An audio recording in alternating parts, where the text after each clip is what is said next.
On Friday, December 8th, the Manchester Select Board met at the Park House at the Dana Thompson Recreation Park to hear the first draft of the proposed municipal budget prepared by Town Manager Scott Murphy. It was a starting point for a conversation that will continue through December and into January, when the Select Board will settle on the final budget appropriations that voters will get to weigh in on during March town meeting. Tuesday, March 5th, is the official town meeting date for this coming year in 2024, but the information meeting where the budget will be discussed in depth will occur in Manchester the preceding Saturday, March 2nd. The all-day-long budget meeting on December 8th began at 8 a.m. and led off with Eric Severance, the superintendent of the town's water department, giving his overview of that section of the proposed budget. He was followed by representatives of the Department of Public Works, the Police Department, Town Clerk, Zoning and Economic Development, as well as the Town Manager and Town Treasurer. They were followed in turn in the afternoon by representatives of the Manchester Business Association, the Manchester Community Library, and the Northshire Day School, who were seeking municipal support for their organizations. The Manchester Fire Department and the Northshire Rescue Squad finished off the day. The first draft of the budget that was reviewed on December 8th had a bottom line of about $6.9 million, a decrease of about $400,000 from the current fiscal year's budget. The amount to be raised by taxes, under this preliminary scenario, would increase from about $4.3 million to about $4.4 million. Both the police and fire departments are seeking increases in funding for new equipment. We have an air compressor that's 30 plus years old, so it's had issues. They got it working. But when it doesn't owe us anything. It came from the auto firehouse down in the center. That's how old it is. Equipment is getting old. So with the upgrade, we would, we have the dispatch center, there's a little office behind it, we'd knock out that wall. Put new desks and consoles, make a second dispatch spot, upgrade the radios, have a second radio. That way, if we take on more dispatching, say in Hall, which is on the radar. One of the articles that will be voted on directly by voters on March 5th include a request for about $74,000 in increased funding for the Manchester Community Library and an increase of about $5,000 for the Manchester Business Association. The Northshire Day School is seeking $80,000 in funding support this year, a decrease of about $7,000 from last year's $87,000 because of a decrease in their enrollment of 4 students from Manchester. We had a substantial tuition increase this year, largely to increase our staff compensation. We have a very educated and professional staff, and to reward them and retain them specifically so that they don't leave for public education, which is an increasing challenge in early childhood ed, because we have 21 staff that have bachelor's or master's degrees. We do not offer health insurance. We simply can't afford it. We certainly don't have a defined benefit pension plan that the schools can offer, so it's always a battle for us to try to retain our teachers. And so we had a substantial tuition increase, and even with that, and including town appropriations, assuming voters approve that, we're still staring down a budget deficit of approximately $100,000. We talked with Select Board Chairman Ivan Beatty and Town Manager Scott Murphy afterwards to get their takeaways. I mean, I looked at the budget. The bottom line seemed to indicate a decrease in spending. It does appear to reflect a decrease in spending, but you have to understand when you look at that number, it does not include voted appropriations. If you back the voted appropriations out of the last year's number, it's a fairly even. It's down slightly. It sounds like we may be adding a couple of items in that'll bring it into pretty much a flat year. Anticipated revenue will be down, which means the amount to be raised by taxes will increase. In Scott's proposal, he's trying to maintain that at under a 3% increase.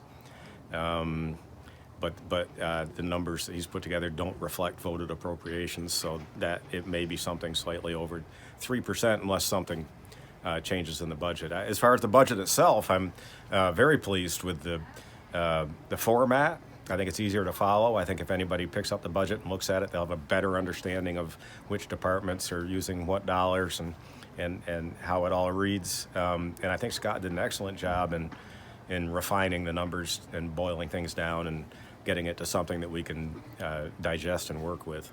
There's probably going to be a few adjustments, but I don't think huge, significant adjustments. So the deadline for finalizing the budget would be, what, early in January? I guess, Yeah, right? I think it's late January. I want to say sometime late in the third week of January, maybe even beyond that, somewhere around January 25th, I believe. I haven't looked to see, but the deadline is to get it finalized so we can get it into the town report and get the town report into the hands of the voters prior to town meeting. So we work it backwards from that point. It also would coincide with the deadline for receiving petitioned voted appropriation articles. That's in late January also. Right now, I don't know if there's anything else out there as far as people requesting money, and we won't know until the deadline passes. Are there any major changes that are in the initial proposal that the select board looked at on Friday that kind of stand out in one way or another? I don't think there were anything major. We do have a large increase of about 10% for the health insurance, and that's probably typical of all municipalities right now and throughout the industry. But so we'll have to incorporate that in there. We have some additional. There's a new tax this year, the child care tax. A fairly minor cost, but it's something we had to add into it. And then a few other minor things. But overall, I think our budget on the expense side is actually going down. The one I presented to them on Friday was slightly under 1%, or slightly under 1%. So, I mean, that's unusual a little bit, but we just wanted to get it down as low as we could. And then sometimes select boards will add things back in when they feel comfortable about the budget discussion. So I'm kind of hoping there's a couple things we've got on the side we'd like to include as we go along. Happening. So they gave me some feedback from Friday, and so I'll incorporate that into the next version of the budget. I anticipate us having this next discussion at the next select board meeting, and they've already seen the first version of everything, so they should have a good idea of where we want to go with it. My biggest concern right now is revenues are down considerably.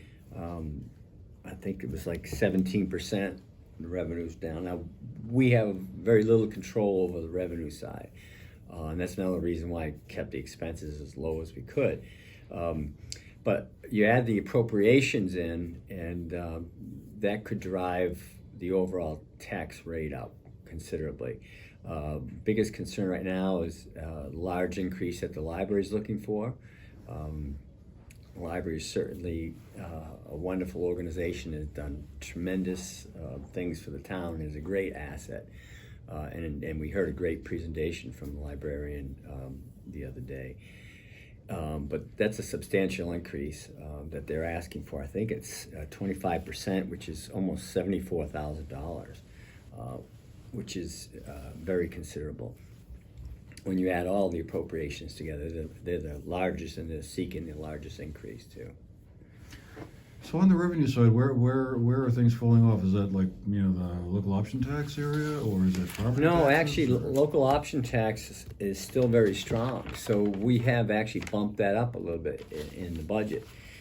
Basically, the loss of revenue comes from loss of grant opportunities, which have been included in previous budgets. So we received a couple grants on the highway side last year that we won't probably receive this year because they tend to fund you one year and then not the next year. So that was one big piece of that. We just completed the reappraisal. So last year we had received like $42,000, and that's not included in this year. There was a couple grants from the police department that we won't be getting this year, and then the second year of the COPS grant funding that goes down the next year. The town has to assume more of that responsibility. So between those and some of the others, we're about $580,000 off in revenue. So that's substantial to make up. And I hate, we don't really want to put it on the taxpayers' burdens. As we head towards town meeting, GNAT will be covering budget proposals for the local school districts and municipalities. For the GNAT-TV News Project, I'm Andrew McKeever.